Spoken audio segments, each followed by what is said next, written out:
What is going on? I want to welcome you from F4 for today, Tuesday, October 11th, 2022. I'm your host, Sean Murphy, alongside my man, Jeff Iafrady. And Jeff, we are officially 8 days away from NBA opening night for the Pistons, 7 days for actual opening night when the Mhm. ring ceremony is. So basketball's right here, man.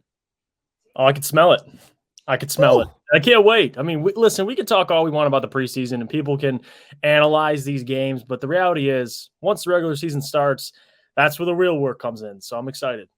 That's where that stuff counts. And and Yes. then, Yes. not only with that, why I think will you get elevated interest, not only will do I think you'll get elevated play, I think you're just gonna get elevated energy as a whole with the season starting. And Jeff, I know there's, a lot of the videos we've had to do of late have just been, just talking about some of the reactions that have been around.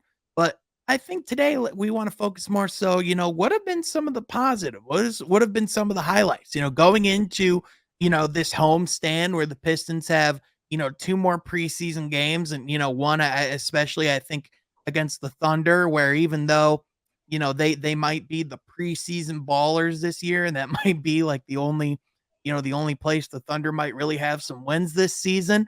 I do think, like this is like, this game is going to be an opportunity, I think, for some guys to showcase what they've been working on and what they've been doing this year. And I think one guy that Jeff, you and I, every time we talk about him, a guy that we're super high on is Isaiah Livers. And Mhm. this preseason so far, he's not disappointed whatsoever. No, he does all the little things, and that's the guy you want on your team, man. On top of that, we could talk about the shooting, we could talk about the versatility, we could talk about the leadership, which is something we've covered a lot in this offseason. But on top of that, like Isaiah Livers is one of those guys, we've said this before, any NBA team would love him. I mean, a guy that literally does all the dirty work, and he's a great defender. So Isaiah Livers, as much as we were excited about him last year, didn't play in a lot of games, but this year I'm expecting us and Pistons fans everywhere to see Isaiah Livers not only playing significant minutes, but making a significant impact. So that's one of those players I'm kind of keyed in on this season. I'm excited to see him, man, in this rotation. Yeah, he's going to be a staple of the Yeah. rotation going into this season. And, in addition, he's that type of guy that feels like with him in the lineup, he's just, with the plays he's gonna make, he's gonna win you one or two games by himself Hmm. just from some of the decisions that he makes and the ways that he plays. And, I'm not too worried about like any like the shooting performance or like the shooting charts or anything like that, because the guy just has such a good form. If you look at him through college and even through his Right. first, stretch so far, the guy's just like a constant, like 41, 42% 3-point shooter wherever he's been. So I know he's going to be that, but I think more so it's just his effort on the defensive end. It's that, that block that he had even in that first preseason game against New York. Some of those aggressive blocks he had in the summer league. I think that's like really just an end where he can wreak havoc. And then on top of that, you saw the putback dunk against New Orleans. Like that's the stuff I'm talking about. So for Mhm. Isaiah Livers, we've talked about this too, along with Kool-Aid, is like who's going to fill that void? And I'm not talking about Jeremy Grant offensively, but defensively. Like the Pistons right now are limited at that wing position, so you're counting on Isaiah Livers for a lot of these nights. He may not start, but that defense is going to help this team. I mean, it really is. And I think his leadership isn't talked about enough, especially for a team that has so many guys. Like you expect Cade, expect these guys to be leaders, but Isaiah Livers is one of those guys. It's like, and I don't want to compare him. I got to watch what I say, but in the future, the role of like a PJ Tucker, I get PJ's way ahead in his career, but the guy that's not your best player, that's going Right. to be vocal. So I can see Isaiah Livers doing that for this team currently once they get even older and older. I mean, I think it's safe to say just both on and off the court, he has the intangibles to be a staple in an NBA locker room for a Yeah. long time. And especially like you said, just with, his character, his character intangibles as a person, but also, the things that he does on the court. He's going to be in winning locker rooms for a Mhm. long time once he has, if he does so choose to ultimately be. And, I think with the Pistons, I think that definitely could be that winning locker room. So, No question. definitely a great piece there for sure. But another guy that's come in, Jeff, and I think has played really well, this preseason, might not have shot very well in New Orleans, was Bojan Bogdanovic. I feel like he's been everything as advertised. He's come in, he's been a consummate pro.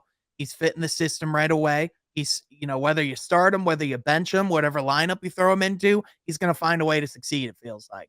Yeah, his job is simple.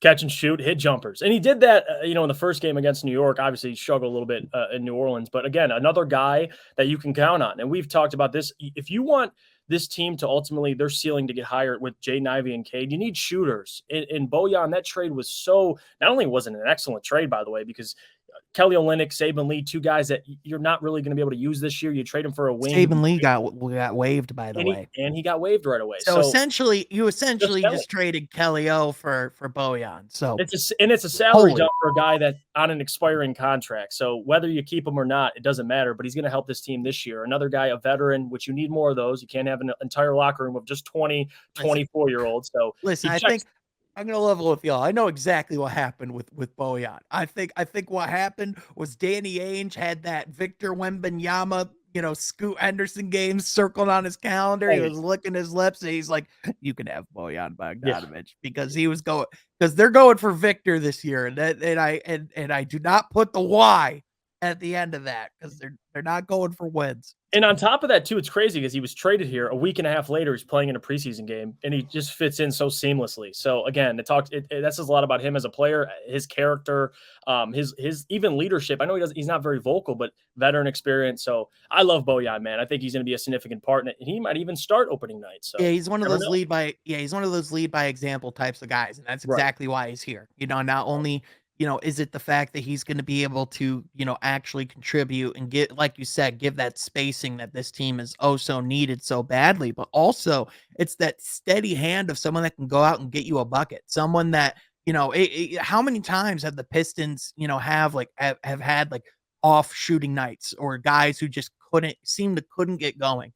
Right. From the floor. I know Cade has nights where he just can't get going. I know City, every player does to a certain extent, right? But I think having a guy like Bojan in the lineup who is such a stable, consistent 18 to 20 points a game. I mean, that's something that, in this league is crucial to have.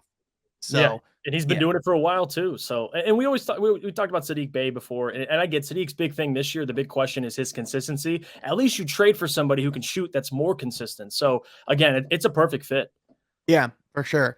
And I think even like, just the combinations now that they have as far as options going forward with shooting, with guys like Saddiq, with guys like Isaiah Livers, guy who hasn't even played this preseason yet, and Alec Burks, what he's inevitably going to bring to this lineup as well. I mean, as far as shooting goes, so far it definitely seems to me like the Pistons are improved in that area pretty significantly. Another guy I did a video, talking a little bit about this last week, but I didn't actually get to, this is one of the days where we didn't really get to record together.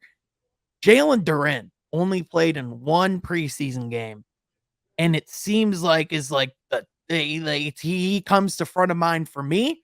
He comes to the front of mind for a lot of Pistons fans. It's just like game one, it was like, man, Jalen Duren is a force. And then game two, it was like, man, Jalen Duren felt missed. Like, you know what I mean? Like, and to say that for an 18-year-old kid, unreal. No, it's unbelievable. I mean, we talk about the physical specimen he is. Like, my God, at 18 years old, the youngest player in the draft, he's built to play minutes right away. Now, in terms of learning the NBA, learning the game, the basketball IQ, that stuff's going to come along. But physically, he's ready. And you saw game one and game two. I know the Pistons struggled giving up a lot of points in the paint.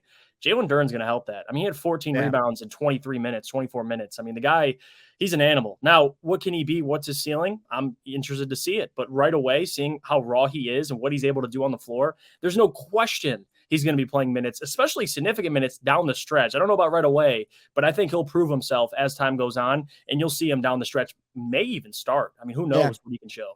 I'm interested to see, we don't know, if he's going to be playing yet, tonight as of when this comes out. We know that he was, participating in practice. We saw at the very least he was in shoot around. So like we know that, he's good. It just sounds like there's like a minor, like minor shoulder issue. Something. Yeah. Sometimes you bump into something the wrong way. You're in action, things happen. Right. But I will say I want to see a little bit more of what Duren can do on the offensive end because That's it. yeah, because we've seen so much and it's like, yeah, this guy just from his intangibles, just from his athleticism, the things that he's shown already as far as what he already knows instinctively. Like I think Jalen Duren is going to be an all NBA type defender one day. Like I really think he can get there. Yeah. I just have no clue. If he could be anything more than just a lob threat on the offensive end, home run. And I love that Troy's establishing a culture where he's bringing in guys that want to work. Like you're seeing Jalen Duren and Isaiah Stewart post practice getting shots up. He's shooting threes. Now, I'm not going to go as far as to say he's going to space the floor this year. I know there's some people who actually believe that. But down the line, Sean, that's one question we're hoping to have the answer to eventually is what is his ceiling offensively? Because my God, I think defensively we have an idea what he can be. Yeah. But if that offensive ceiling is anything like we think or we imagine it to be, there's no question. There's a reason why, and we'll find out later, that Troy was thinking about taking this man at 5. Like the fact that you ponder that means that he could be a franchise center. So I'm excited to see how it pans out. But I'm with you. I think offensively is the biggest question because coming out of college, the free throw shooting, he was efficient, obviously taking a lot of his shots from around the basket. Yeah. But we'll see if he can expand that a little bit. I think he can with his work ethic. And we're not saying he's got to be Hakeem. You know what No. I mean? We're not saying he's got to like have No. his footwork ready to go out there and like, run ISO sets already. Like Bam Adebayo. Bam would be Yeah. perfect. Yeah, exactly. And he's shown that, he's shown like decent form from the mid range. He's shown confidence to take that shot before. I'm interested to see, what he'll do. Obviously this upcoming season, but this week as well, just these other reps and opportunities, before the actual season starts, a guy I do want to touch real quick, before we get into like some more highs and lows, a guy that we haven't seen yet is Hamidou Diallo. Jeff, real quickly, like, what do you expect of his role within this lineup? Because again, like the thing, like as we're talking about high points, we kind of alluded this at the end of this last video. How many spots are there for minutes? Because like, holy cow. And it goes back to that always. Like, and it's nothing against Hamidou Diallo. I'm just curious to see what his future looks like because I like Hamidou. I think what he brings defensively, we know he's a bucket, but the shooting, and that's always the question I have with Hami because looking at the bench and okay, so you have, let's say it's just top of my head. Let's say it's Bagley, Livers, Killian. You have Burks, and even at that point, maybe you squeeze Hami in there, but at that point, really, you only have Burks and Livers as your reliable shooters. If you have Killian and Hami out there, it's tough. Like if that's the guys you're rolling with, where's the spacing? So for me, it's not about Hami. It's just about where he fits. And that's what I'm the most curious about because we'll see what happens with Burks and Nerlens Noel because you still have Nerlens Noel as well. We haven't even mentioned in the rotation. So we'll see what that happens at the trade deadline if those guys get moved. But that's the biggest question for me is where does he fit in this rotation? Because I know he didn't play in the preseason, and last year he was kind of on a leash at the beginning with Dwane. Then he played really well. So I don't know how to think about. I don't know what to think about Hami right now. Yeah, and it's only health stuff right now, right? It's like so right now it's not like he's being held out for. He's not. Yeah. He's not in the doghouse or anything like that. No. Yeah. No. So it'll be interesting to see, what happens when he ultimately touches the court. I think another, and again, just as we're touching on the rookies that we've been impressed with, I know we've touched on it quite a lot already, but Jaden Ivey, he looks very ready to contend for Rookie of the Year. I mean, I know that, there's parts of his game that very much are still raw. And I think we saw that, especially in that second half in New Orleans. But man, at the same time, I do think the kid has a high basketball IQ. I do think, he just has a different mentality when he steps on the court. And I know we've talked a lot about like, comparing like who he is. And like, I know I'm ready to put the Ja Morant comparisons to bed because when I saw him on the court and I saw his physicality and his arm length, I saw more D Wade. Yeah, no, he's a big guy. I mean, 6'4", 6'10" wingspan. I don't know about Ja Morant. I get the athleticism, and obviously there's that connection already with Ja, but I'm with you, Sean. Like Jaden Ivey, the biggest test for me is I know it's preseason, but the first preseason game, you're playing at Madison Square Garden. You're playing a team that, might make the playoffs this year. and he plays that well and he looks that comfortable. Like playing in Madison Square Garden as a guy who's 19 years old. Brightest lights, national Bright television, lights. TNT. Yeah. Absolutely. Tom And he shows Thibodeau. up. Yeah, Tom Thibodeau defense where he's like barking at you like, I want to kill. No, Like, hey, listen, full pause on this, but they're going to get India. That Tom Thibodeau defense. They really are. And Jaden Ivey, I'm telling you, Sean, he responded. I know the biggest thing for me. Pause. Had to throw that in there. The biggest thing for me with Jaden, though, is the consistency. If I can, and I know I'm not expecting him to be consistent his rookie year, but that's the question if he can win rookie of the year, because I think you're going to see a lot of highs and you're going to see a lot of lows. But with Jaden Ivey, there's not really too many questions. I mean, he looked good game one, and that's really all I had to see at Madison Square Garden. So I've been happy with what I've seen on Jaden Ivey. Yeah, for sure. And he talked about it too, real quick. He talked to James Edwards III, and the biggest thing, or not to him, but they had a little, all the reporters around him, and he mentioned that the hardest thing to adjust to is the physicality. So I'm glad you brought that up. It's not like he doesn't have the body type or the mass to handle it, but listen, the more he gets adjusted to that, and he knows how to use his body, he's only going to get better and better. Well, and you got to think too, Jeff. He is one of the quickest players already in the NBA. Yeah. So when you're operating at a speed that few human beings can, and then you're going that quickly, and the level of physicality is just what it is, you're bound to get a little overwhelmed. You're bound to, and especially like not only like does that physicality like obviously it wears on your body, that wears on your mentality as well. That weighs on up here. So like of course he's gonna get fatigued, and like especially during a team like the Pelicans with all the gritty, grindy guards that they have. I mean, like, gosh, dude, like looking at their lineup, it's like Herb Jones, Jose Alvarado, Dyson Daniels. Like it was just all like defensive juggernaut guards. Yeah, they were big guard. I mean, Devontae Graham, all those guys are scrappy. So for Jaden Ivey, like the question and something that I love about him, and I know I got to watch what I say here because that's the biggest knock on Russell is he doesn't quit. Like he'll be knocked down in the next possession. He's going full speed. He's not afraid of anything. He's not afraid of the contact. So the physicality part, I mean, you could take what you want from it. This guy plays fearless. And I love that about Jaden Ivey. Game one, he looked so confident. He took the ball. He handling the ball. Cade told him to scoot over for a second. We're driving into the lane. You saw the passes he had to Isaiah Stewart. Like, I think the passing is something that doesn't get talked about enough. And I'm curious to see how it plays out his rookie season because I think he's a hell of a playmaker. With his speed and his ability to get to the basket, if his passing ability is there, he's going to create open shots for a lot of guys. His passing a lot of times, in my opinion, this year is going to be, I think it's going to be at the forefront of like if the Pistons are winning games. And also, I think it's going to be at the forefront if the Pistons are losing games too. Like I think if Jaden Ivey takes care of the ball, I think if he has some of the looks that he especially had in New York, then I think we're in great. Even some of the passes in the beginning in New Orleans as well. Like the guy just does he does have like an ability to drive and kick, quite well. Mm-hmm. So get more shooters, they'll knock them down. Mm-hmm. They'll knock them down. Yeah, for sure. What do you think, though? What have been the players that you've enjoyed watching the most this preseason? Let us know in the comments section down below. We, of course, only have 2 more preseason games left. Of course, we don't. I've never even watched this much preseason before, let alone talked this much preseason before. However, next week, the real deal, the real mahogany begins, and that's when we can finally dig in. And this is where you're going to be. This is going to be the place you want to be.